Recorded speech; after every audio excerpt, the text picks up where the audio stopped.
Hey everyone, and welcome in to this 4-year anniversary episode of the Tim and Jim Show. I can't believe it's 4 years. Jim Fuse, can you believe it's 4 years? I can't. Happy anniversary, Tim. It's hard to believe, but it shows what happens if you're consistent, and and I also have a great co-host that helps too. Likewise, so appreciate you, my friend. Everyone, I'm Tim Sohn here, hanging out in Pennsylvania with Sohn Social Media Solutions. And who are you over there? I'm Jim Fuse with Fusion Marketing, also a part of Dealcasters on Amazon. And I do marketing the Marine Corps way. I'm a retired Marine. In fact, the end of this month will mark 13 years that I've been retired. And I enjoy helping other people succeed. I mean, as leaders in the military, we're always looking to develop our people because we know eventually they're going to return to the, as we like to call it, the civilian world. And we want them to be great citizens. So it's something that I always enjoyed and still enjoy, coaching youth sports, right? It's like helping people develop. I think we get a lot out of helping people. And that's definitely one of the things I think about our guest today, that she is well known for that. In fact, I don't know if you know this, Tim, I may have told you this, but kind of how things go full circle. When I first started getting into digital marketing, I would see these things. I think it was on Facebook, right? Because that's where everybody used to do all the things. And I would see these ads from this Kim Garst lady about, do you want to learn how to, do social media? So I joined her group, the Igniters. I have the sticker somewhere. And so I learned my initial social media stuff from Kim Garst. And so it's funny, here we are, 4 years later for us, and now she's the guest on our 4-year anniversary show. So it's just amazing what can happen if you stick with things. And you've got to have an open mind in any field, not just this field, and constantly be open to learning. Absolutely. And first of all, Jim, thank you for your service, and thank you for being on this ride with me on the Tim and Jim Show over these 4 years. So, Jim, should we have Kim tell us a little bit about herself? Yeah, I'd love to know more about Kim, because I know today we're going to talk about how to monetize your authority and influence. Well, first, I have to congratulate you guys on the fact that you have reached a huge milestone. This is not a little milestone. It's not even like a year. It's like 4. Consistency with content is always the name of the game. You know, I tell people all the time that I'm still here by attrition. You know, I just refuse to give up. And that's kind of the attitude you have to have, I think, if you want longevity in your business is, you know, we have to just continually evolve and figure out what the next trend is and capitalize on it. So my business, my very first business was web design like 30 years ago. Like I've been in the online space about, like when I say that, it's like, it just seems like it's been a blip in time. And so saying 30 years seems like, oh my gosh, that's a long time. Well, technically it is. And I've built many successful businesses, online businesses over the years, different models, you know, different things. Social media has been a big part of my journey because I've leveraged it to grow my business, attract the right people, that kind of thing, which is what most businesses are trying to do, leveraging the power of social media. Super excited to be here and be a part of your 4-year journey and hopefully share something that will give value to someone that's listening or watching. Yeah, and I think we're so excited about this, Kim. I mean, you know, we've had a chance to talk. We got to go to an amazing conference. I know, Tim, you weren't able to make it this year. Social Media Week, Lima. Got to hang out with Kim and talk about you know, different things. And you know, Kim's going through quite a few changes. You know, Tim, I got to give the sports moment for you because the show wouldn't be complete. But Kim is a huge Tampa Bay Lightning fan, and so when we were there, her and one of the other attendees was an Avalanche fan, so they were playing in the Stanley Cup. And unfortunately for Kim, Colorado came out on top this time. But she's now relocated to Virginia, at least for now, right? She left the hot, steamy Tampa. I think Tampa is a nice place, but it does get quite hot. So so that was fun. And then I was able to be on Kim's show talking about Amazon recently. So it's nice to have Kim here talking about what some of her expertise as well. So Kim, tell what do you see right now before we get into the questions as kind of like where's the future of the digital space? Is it too late for people to get into it? Oh, Lord, no. You know, I feel like there's just so much opportunity. It's richer even now than it was, you know, when I started. When I started, it took me like 5 years to make my first $60. And people are like, and then hindsight, I look back on it and I'm like, why didn't I just give up? You know, if somebody is struggling for that length of time, you would think, well, they would just, you know, throw in the towel. But there were no resources then. You know, there were no courses to take. There was no YouTube channel to watch, you know, videos on how to. There was nothing really. You know, you had to figure it out yourself. You had to go to the bookstore and buy like coding books, like, you know, trying to figure out how to code a website. So literally there was no access to shortening the curve, the learning curve to success in business. Now, we almost have the opposite issue where there's so much information out there. It's like, who knows what you need to know? What do I pay attention to? You can get lost in the sauce, is what I call it, when it comes to trying to figure out what do I need to do? How do I do this? And I think so often, I see this in so many entrepreneurs, and I will say it from my perspective too, because it happens to me sometimes.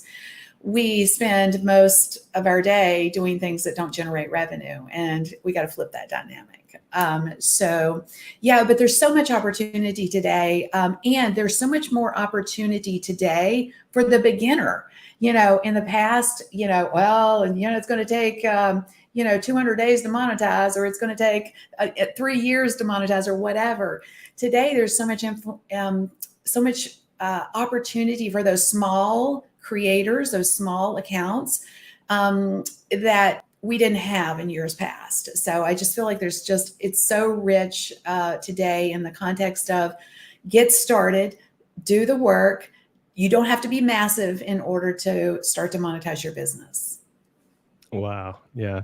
And Tim, we got quite a few people here watching. I know you like to say hello to some of our friends. Yes, welcome everyone. Garen Boulaney is here. Welcome, Garen. Vicky is here. She says that she caught a show that you were on, Jim. She learned so much from you about Amazon. And I see Russ Hedges here. He's always here with his positive mindset. So thank you for being here, Russ, and everyone else who is here too. Whether you're tuning in live or on the replay, we so appreciate all you being here. Whether you're here for this show or you've been here for any of the shows over the past 4 years or on a future show, we appreciate you all being here. And let us know as we go through the show if you have any questions for Kim. I'm sure she'd be happy to answer any questions you have.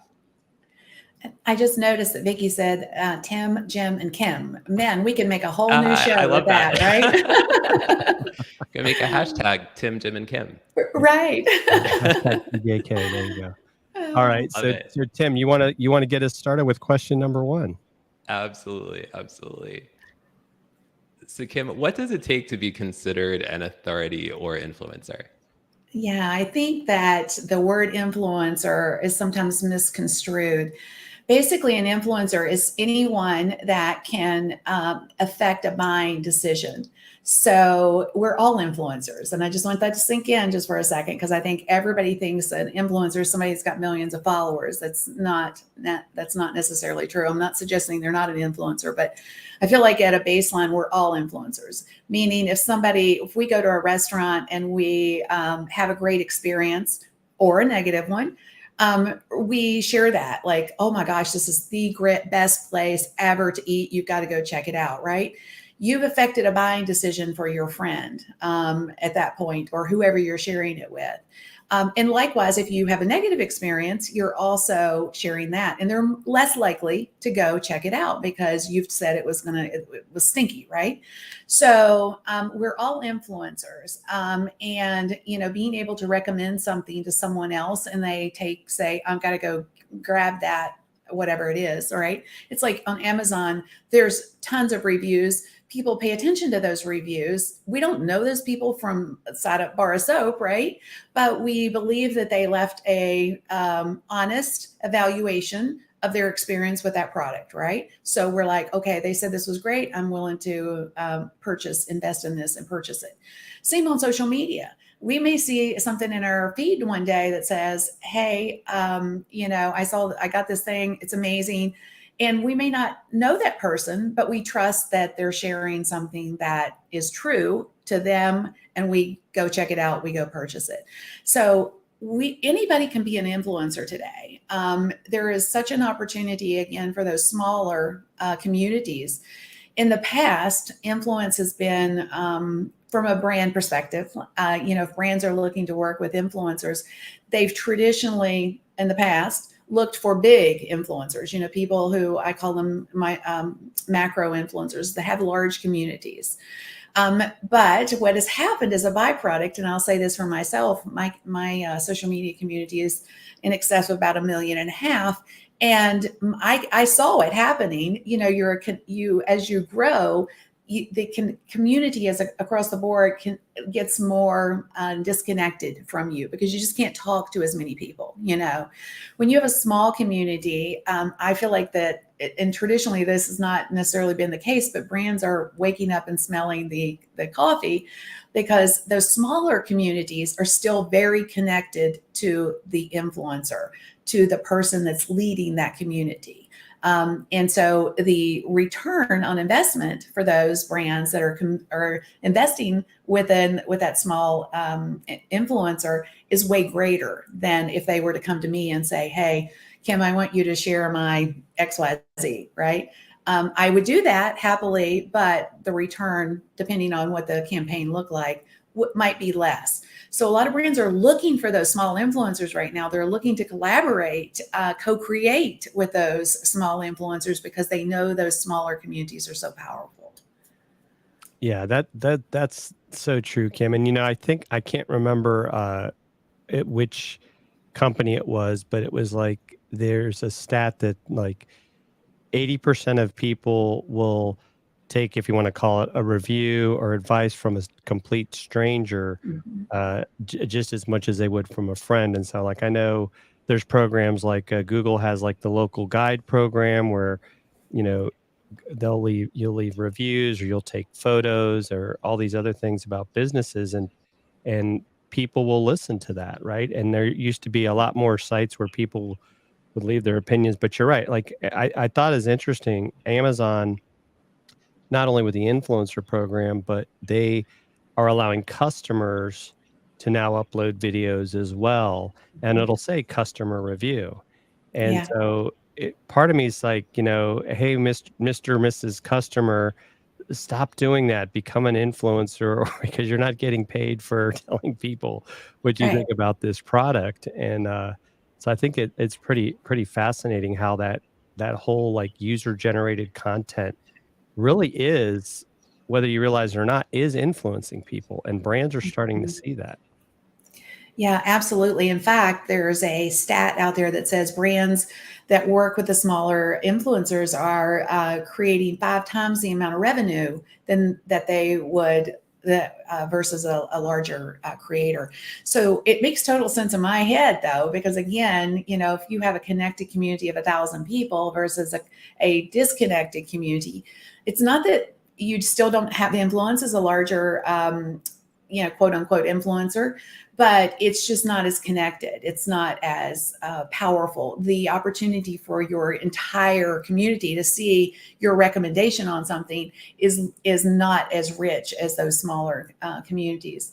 The problem, though, for those smaller accounts or smaller influencers is in many cases they aren't set up to monetize. They don't know how to work with brands. They don't know how to pitch themselves. They don't know how to price themselves.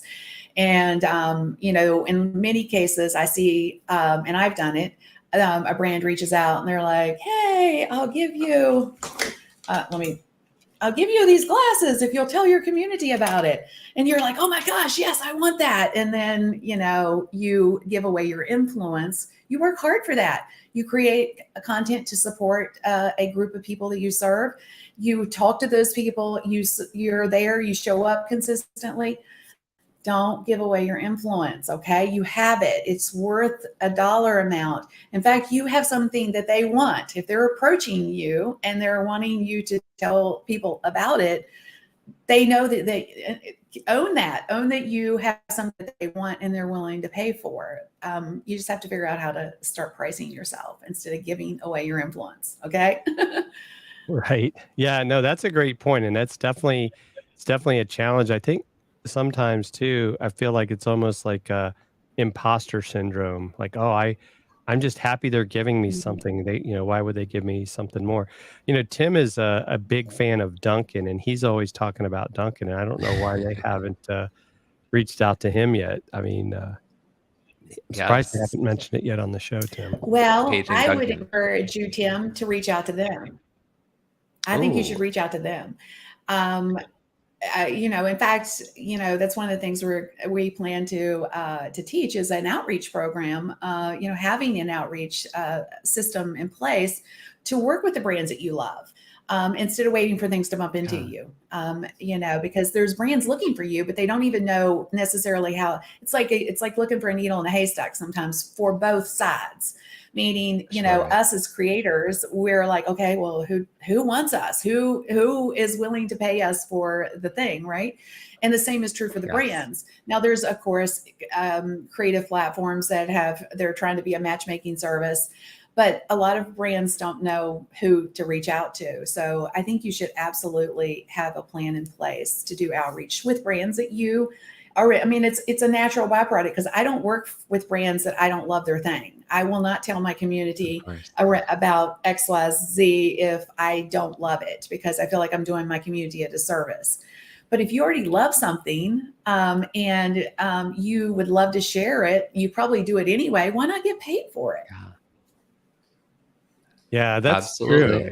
And I think I've heard several people, just to reiterate what Kim is saying, talk about, like, if you want to work with a brand, ideally you're already talking about that brand. Even with your socials, you're talking about, like say a company like Agora Pulse and how great they are for that. Or, StreamYard is what we, because Tim and I were using StreamYard for a while. And then it was like when they saw we were always promoting them and talking about them, it's like, hey, we'd like to work with you guys.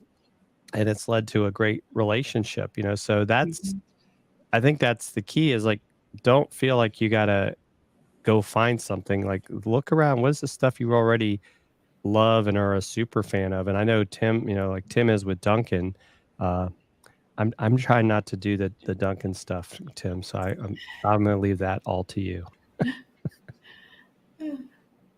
So Kim, the next question we have for you is, how long does it take to start to monetize our authority or influence?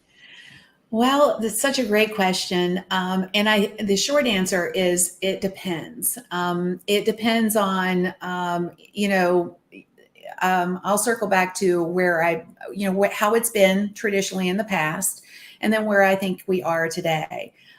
In the past, it took time, to build out your authority, using social media in particular, or even a blog, anything that you're creating content for, that you're trying to attract your person to it, whether it's a YouTube channel or a blog or, an Instagram account or whatever it is. Traditionally, it has taken a period of time. When I used to work with brands in managing and growing their social media, I would tell them it's going to take at least a year to gain traction, in social media. And today, I feel like that has shortened tremendously, because the opportunities, the social platforms have evolved, and content that is really attracting attention today is where I believe the greatest opportunity to show up and build a small connected community that can be monetized quickly, is where I think people should ultimately show up, like reels, short form content. Let's just put it in that format. Short form content, I think, is such a great opportunity for the beginner or somebody who hasn't necessarily monetized their influence yet. Focus on the one thing. Focus on trying to show up consistently in one place.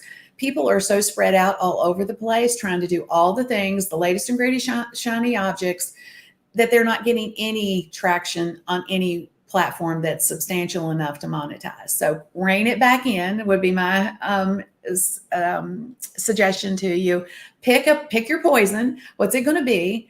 And focus. If you want to do a live show like Tim and Jim has done 4 years running, this is amazing. This is an authority builder for them. Okay. This is something they can monetize. They can sell sponsorships to, they can attract their client through it. All the things essentially, but focus on the one thing, get good at it, start to monetize it, and then you can move to the next thing, But I see people just doing all the things. And I get it because I've been there myself. But going back to the core of the question, which is how long is it going to take to monetize? I think it's not really how long is it going to take to monetize. Are you established enough when you put yourself out there that there's opportunities to monetize? Okay. So what I mean by this is, and I'm going to tell you a lesson earned here. Okay. I earned this lesson the hard way, not learned, earned. I earned it. I had 750,000 followers roughly before I realized I should be moving people from social media to my email list. So newsflash, we just did this. We do it every year. We evaluate where my sales are coming from. 3% of my sales come from social media. 3% come from social media. So where does my sales come from? My live show is my number one, interestingly enough. Anytime I go live, I get conversion wise, my live show converts. And then my email list. So, you have to understand that when we show up in social, creating content, unless it's on our blog or our email list, we don't own those platforms. We are renting our space on those platforms. We are renting attention on those platforms.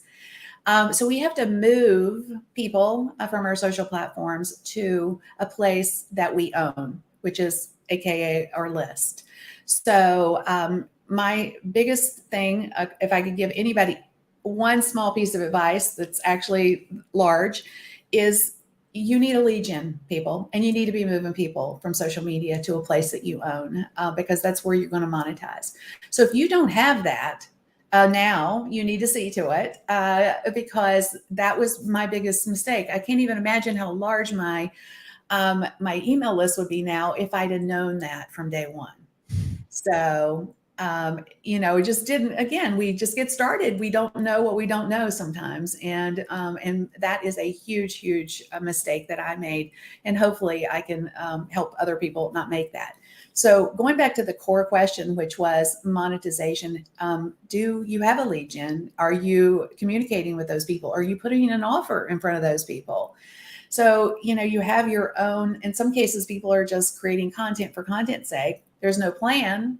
Really, how, do you have a product? Do you have a service that you don't have to have your own product or service, by the way. You can sell other people's things. You may love Dunkin', for example. If they've got an affiliate program, you can make money off of that. But you need a monetization strategy, and you need to position yourself immediately for monetization. Don't wait. Do the things that you need. You need, in my opinion, you need a couple of core things when you're trying to monetize. You need a lead gen, and you need an authority page. So when somebody sees you on social media, do they go to your website and check you out? Are you sending them anywhere to check you out? That's another good thing. Use your bios to position where you want people to go. It could be your lead gen. It could be your primary website. But if people come to your website and it looks like a rundown, I use an old house versus amazing house analogy here. If you pull up to a house that's kind of run down and looks horrible, there's weeds in the yard, etc., you're a little leery about like walking through the front door. Like, what am I going to see here, right? Versus this amazing house. It's got great landscaping. The front door looks like you just want to, just pull the knob and walk right through. 3 seconds or less is what you have, people. 3 seconds or less. So you got to look good, and you've got to have a clear message. Why do you matter to people? If you don't have that, you're missing out on a huge monetization opportunity, because people don't come back. It's kind of like your Facebook fan page, your business page. Like, people don't come back to your page every day just to check you out, So you need to see to those things. And then, your influences across the board can be sold at a very small, community size. So, what does that look like? Are you reaching out to, do you have an outreach program? Do you know how to price yourself?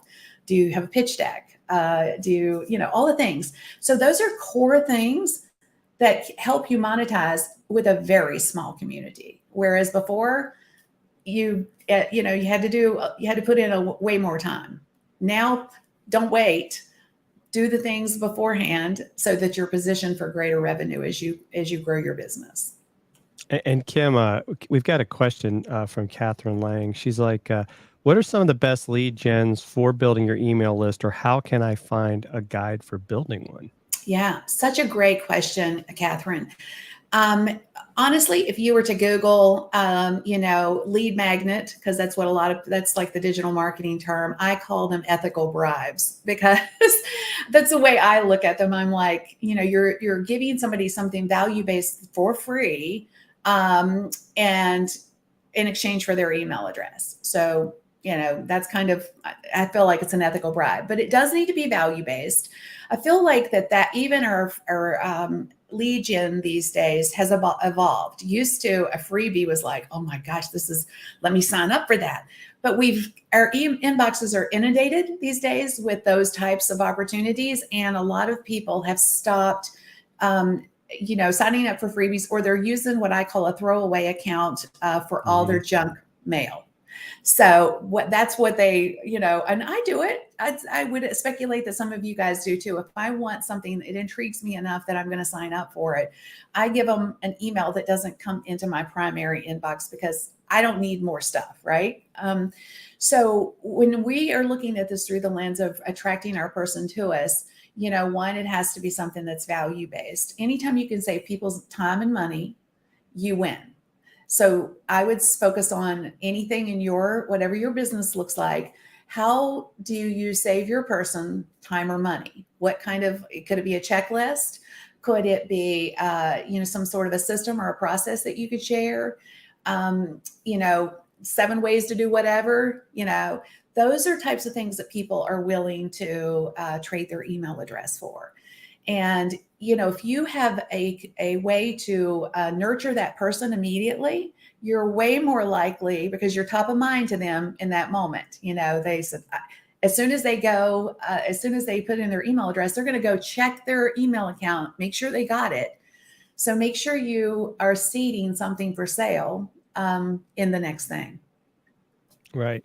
And Vicky's got a question as well, and she wanted to know, because of the uptick on direct mail, should you ask for a mailing address at the same time as email? Yeah. So usually, this is a tricky question, Vicky. So I'm going to give you the pros and cons of this. So if somebody is not on your list already and kind of doesn't know you from the side of a bar of soap, then you want to make sure that the amount of friction that they have to expend is low. So meaning, how much time is it going to take them to fill out in your opt-in form? Most people are like, okay, name, email address, boom, gone. That they're okay with that. But if you ask for a book of knowledge, like, okay, I need your name, your email, your mailing address, and all the things, then I think you're going to reduce the opportunity to get that person to say yes in that moment. So my suggestion would be to just ask for a name and email address on your freebie, your lead gen. You can come back to them, and maybe this is part of your strategy, with some sort of hey, I have a physical newsletter that I send out. You can get it in your mail. If you would like this, then go here, give us your mailing address. That could be a part of your nurture sequence, essentially. But I wouldn't ask for it on the front side. Hopefully that answered that question. Yeah, and Catherine has a couple of questions, pretty funny. One of them. So she says, seeding something for sale, is this planting a position for the ask? And then she wanted to know if that was a Kim doll in the background, which I think it's. Yes, and I'll show you the Kim doll in just a second, because it's a bobble. I have a bobblehead. Like, who knew that I would ever have a bobblehead? Right. So to answer the question, though, what I do with my freebies, and if you go to my website, you'll notice that I have a bunch of freebies. So I'm not suggesting, but I am. This is not self-serving, though. I want you to go sign up for one and download it, because you'll see how I position it if this is something you would like to do yourself. I actually position something for sale 3 times in my freebies. So I do it at the front side, the middle, and the end. So I keep it in the same lane, though. So like if somebody wants, content, visual content, for example, I seed my content, my social content club in that. So if they download my viral content or something like that, I would make sure that I'm keeping what I position for sale in that lane, because they've already shown me that they're interested in that because they downloaded that freebie. So I wouldn't, I'll just give you a random example, but if somebody downloaded a freebie that was Facebook related, for example, I wouldn't seed something that's LinkedIn related for sale in that ebook or guide or whatever that I'm giving away, checklist, etc.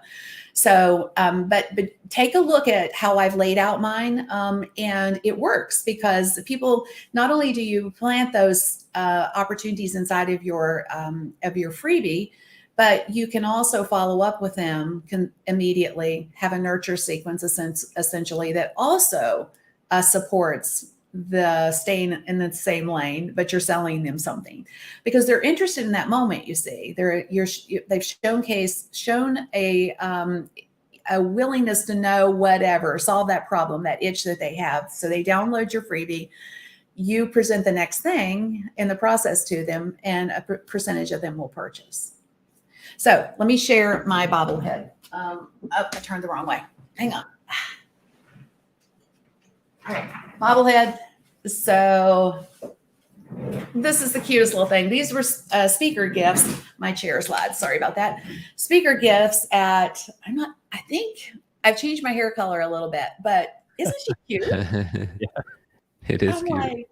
You need to get her some of the glasses that you have on with the Yes. frames. And So I was just talking to Jessica yesterday, and I said I went to this alpaca farm, and man, taking a selfie with an alpaca is like it's work. I had to work for those pictures, and so I was telling her, I said I need a bobblehead with a little alpaca over my shoulder, you know. so Tim, has this love given you any ideas for what you're doing with your perspectives on cancer? Oh my gosh. All sorts of ideas, all sorts of things to consider for sure. Yes, absolutely. Well, before we go to the next question, Kim, we're going to take a quick 15 seconds from our friends over at StreamYard, and then we'll be right back.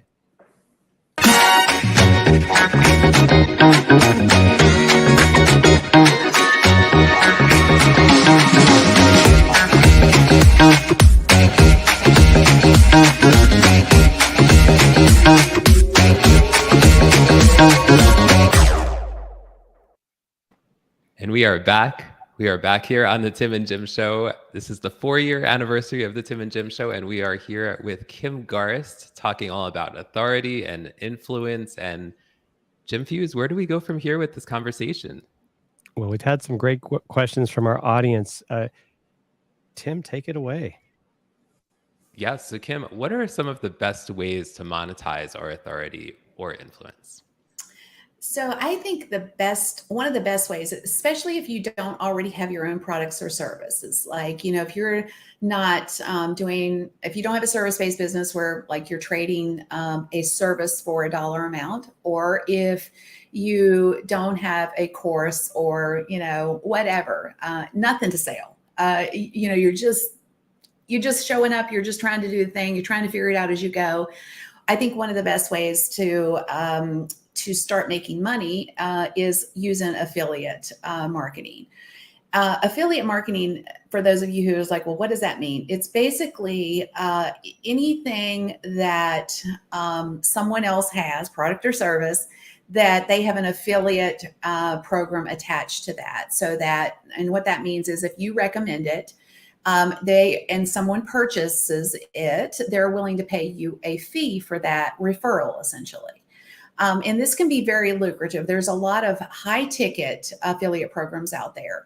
My suggestion to you, if you are interested in this, is to Google, seriously, you can just Google this, especially if you're not quite sure that, if you're not sure that, well, let me back up before I say the Google strategy first. If you have relationships or a love for specific brands, like Tim loves Dunkin', right? He could reach out to them and potentially share them with his community. And that would be in alignment with his brand, because even though it might not necessarily be something that's directly connected to what he does, it is, everybody drinks coffee, right? Everybody would get that. So there would be a connection there. And that's something you have to understand is the community that you're building, it has to be in alignment with that community. If you are, if you have a community of dog lovers and you're trying to sell them cat food, like that's not cool, like, right? That's not going to work. So whatever you present to your community has to be in alignment with the community that you've built. And I would say that too, is a lot of us that have some influence don't look at the bigger picture of what our buyer would buy, you know? So like if you think your community is mostly women, for example, well, rich, like that is a rich opportunity because y'all women buy a lot of stuff, you know. I wouldn't necessarily have to say, hey, here's just the business tools. I could present them with makeup, handbags, like, you know, whatever, right? So, but I'll try to stay on track. If first thing first, approach brands that you love, because that you already have a perspective there. You know you love it, you feel authentic in that. Second is, if you're not sure about, you know, what that's going to look like, I would suggest when you go to the brands you love, make sure they have an affiliate program before you share them. Okay. So that's something that's important in this context. The next thing is go to the Google machine, type in, what's the great phrase? Essentially, you're looking for high ticket affiliate programs.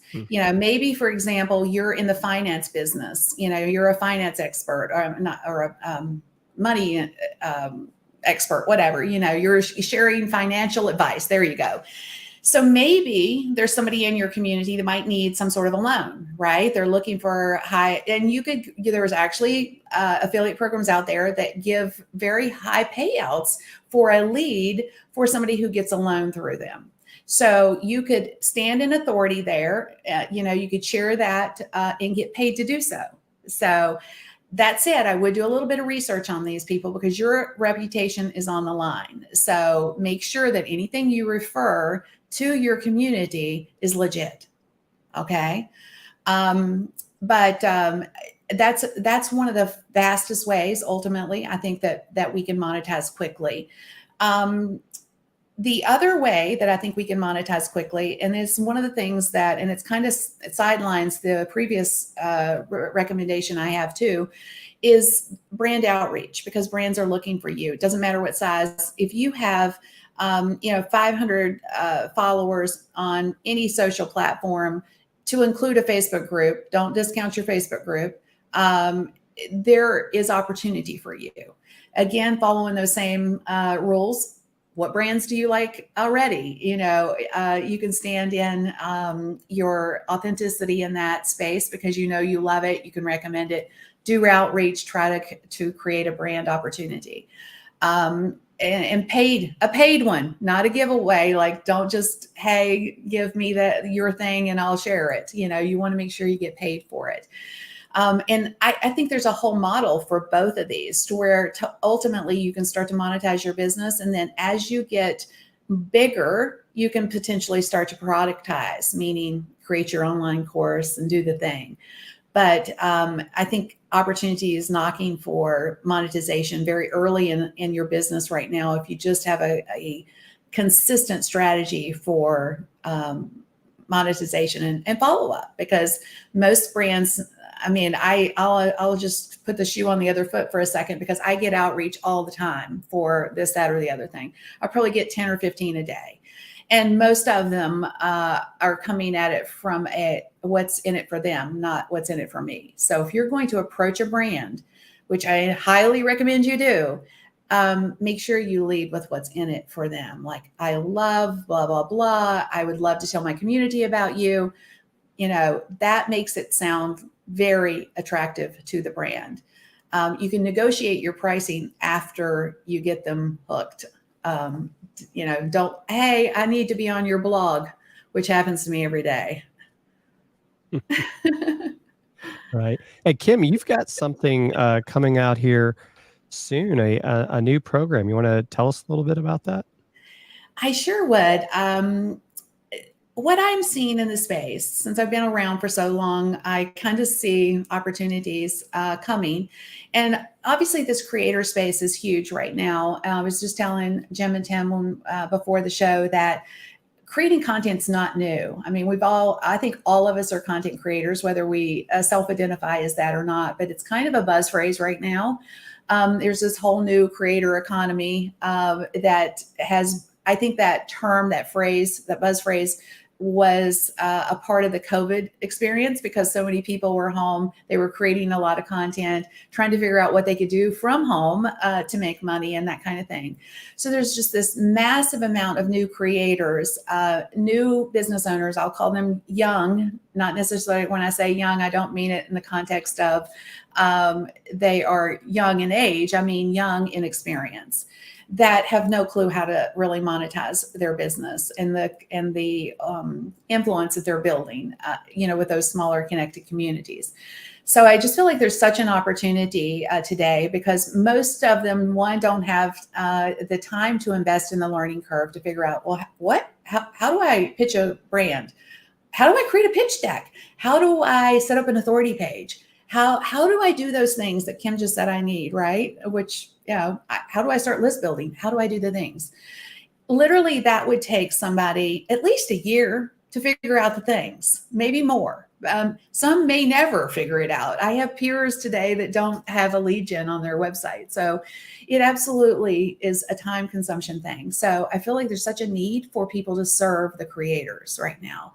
So, I'm creating a whole new category of content, a whole new category of service-based entrepreneurs, which I call the authority creator consultant, because people need to know how to do these things, and we're basically creating a business in a box opportunity for people to support content creators, to help them build the authority pages, and or if you are a creator and you don't have these things in place, technically this program could be for you too, because you would learn to do this yourself in the right way right out the gate instead of trying to piece it together ultimately.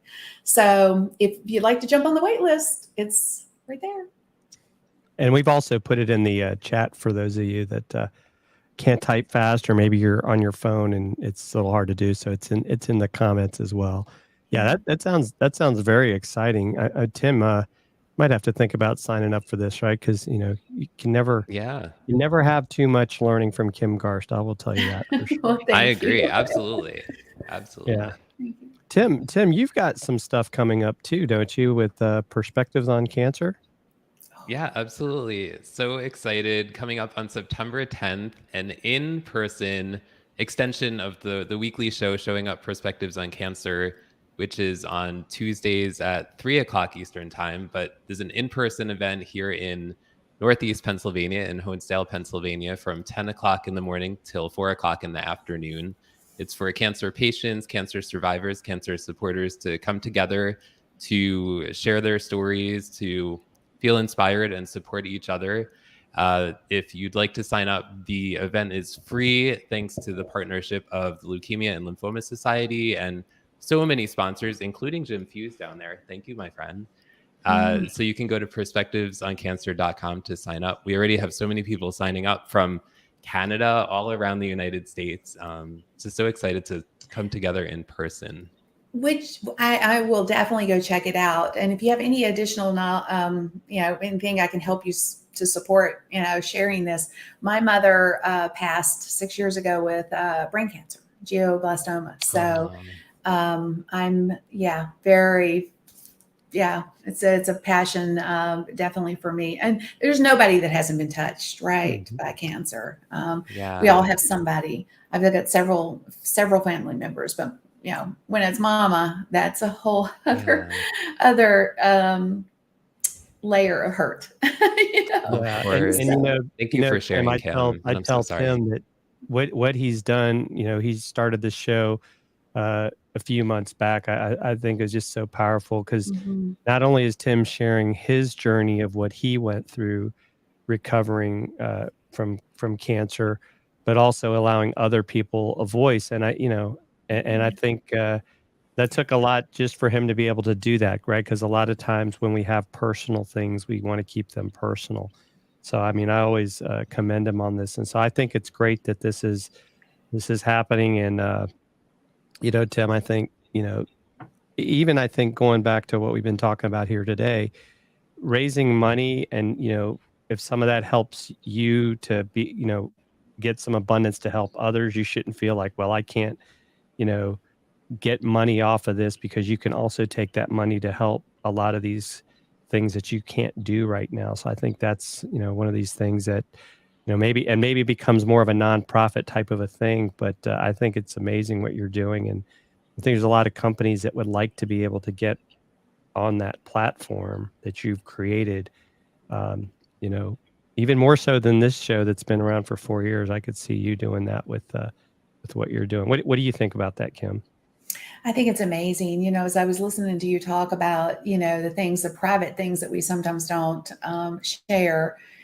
The first thing that popped into my mind is, at a certain point, we're kind of at the same age, I'll say, and there may be people in the audience, but we've got aging parents. I've just gone through this whole process with my stepfather, who was 97 and a half when he passed just at the end of May. But it took a couple of years of us, basically taking care of him full time And that journey is hard. There needs to be a touch point, a connection for people, and there probably is.